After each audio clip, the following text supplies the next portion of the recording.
a UFC post-fight conference, Dana White raised a lot of eyebrows when he mentioned who the most powerful people on the internet are. And here were the names he called. The most powerful people on the internet were in this room tonight that most of you don't even know. Kai and Speed and Aiden Ross are the three biggest streamers in the world. And they were in there tonight streaming. However, after the November 5th US presidential election, no eyebrows are being raised anymore because the US election exposed that the traditional Hollywood celebrities aren't as powerful and as influential as they once were, or maybe as they thought they are. This has got to be the death of celebrity endorsements. I have never seen more celebrities, the most famous names you can possibly mention, from Taylor Swift to Beyonce. We're talking about the most famous people in Hollywood, in the Superstar Dome, anywhere in the world, endorsed Kamala Harris. And it has fallen so flat. We've all seen the very comprehensive win. It's got to be the end of it. It's got to be the end of it. People aren't listening to you. They can see what's fake. It doesn't matter how many millionaires, even billionaires, all these people are rolling in dough, and they're talking to Americans that are hard up. I can't count the amount of videos I've watched of everyday Americans crying, saying, my husband's never worked harder and we can't make ends meet because of inflation, because of interest rates. We are not coping. I can't buy the kids presents. I'm putting socks back at Walmart. And they roll out these millionaires who haven't lived an everyday person's life for years and years, at least for as long as they've been famous, to preach to the everyday American as to how they should vote. It's disgusting. It should end. And I hope this will be further proof, like we needed it, we already know, but proof on the world stage, this does not work. And to make it even worse, some ridiculous amount of money were allegedly spent to get these celebrity endorsements. How much did Beyonce get? She got $10 million. $10 million. But hold on. She talked for like 3 minutes. That's good. What do you mean that's good? I mean, that's enough. That's too much. No, it's plenty. It's perfect. 10 It's a million. good deal.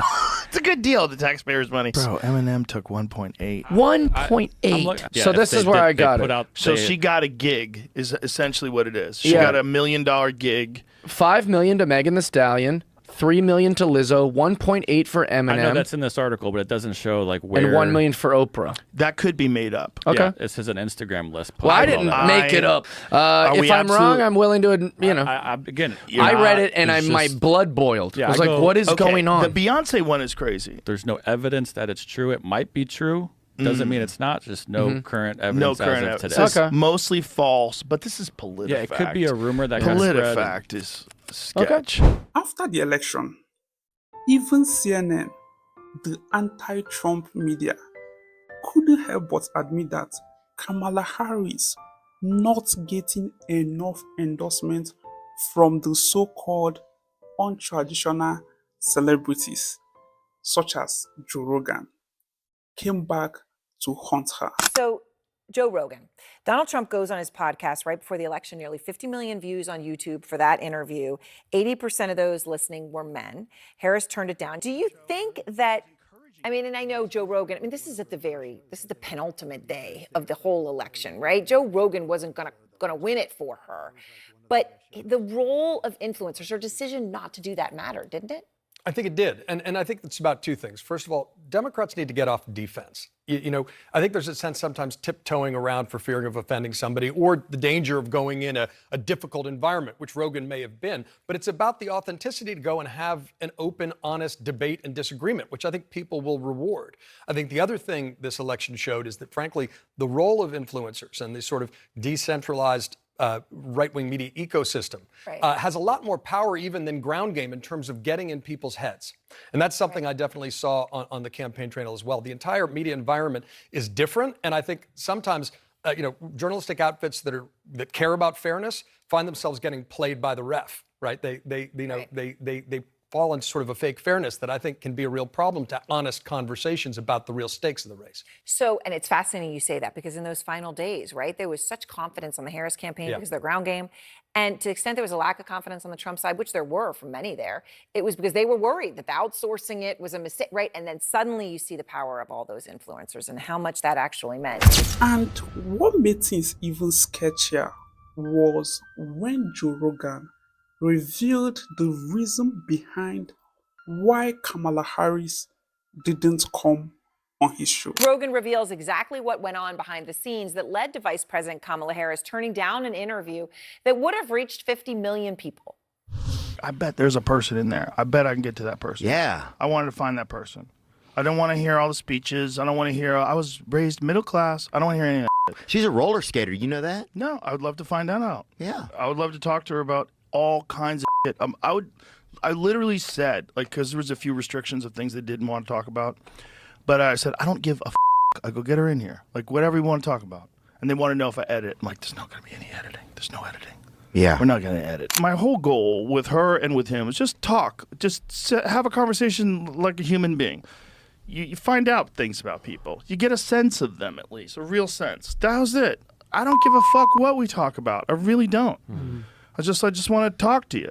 Who the fuck are you? Well, if there's one thing the 2024 US presidential election proved, it is that the traditional media and the traditional Hollywood celebrities no longer has as much pull as they once did. And that was why Donald Trump's decision to go the untraditional media route by doing more podcasts than he did televisions turned out to be more effective. Yeah, well, what Barron did, advising his father to take the non-traditional media route, was really an amazing decision by the Trump campaign. Harris did not fill in that gap in the same way. And I think that's why Trump did so much better with young voters than he even did back in 2020. And it reflects changing media landscape at large. You have social media and podcasting increasingly being more powerful than traditional media, particularly among young people. So Barron helped Trump meet young people where they're at, and at a really unique time, because a lot of young men, particularly right now, are revolting against the culture, against our institutions that hate them.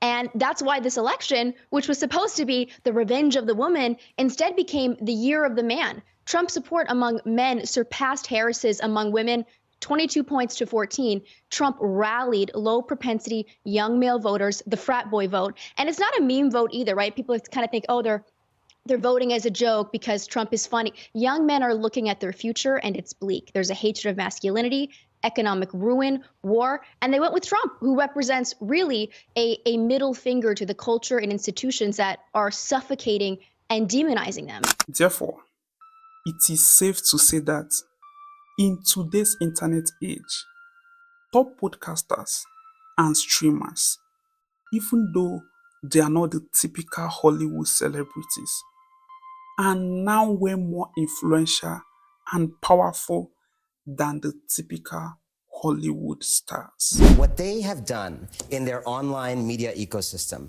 is build a radicalization engine, literally the way militant groups do around the world, that takes people from relatively low-level annoyances with the world. Why are eggs so expensive? Why is my kid learning this new thing in American history in school that I didn't learn?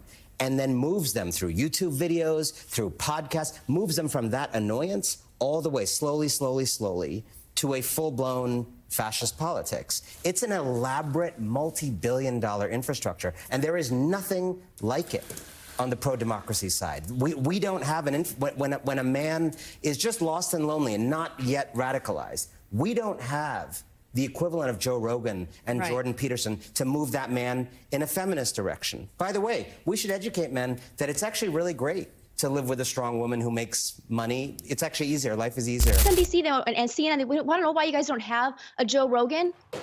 because you did have a Joe Rogan. His name was Right. Joe Rogan. He was pro universal healthcare, pro trans rights. He was a Bernie bro.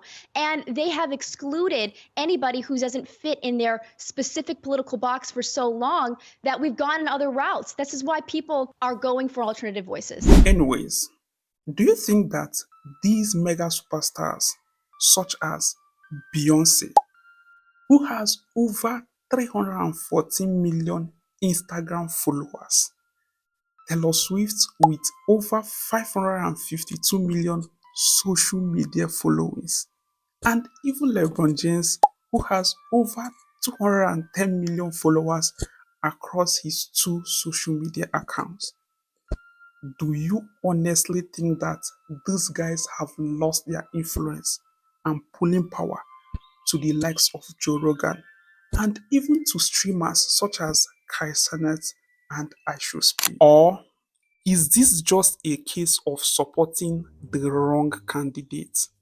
Someone whom the majority of the country simply didn't like?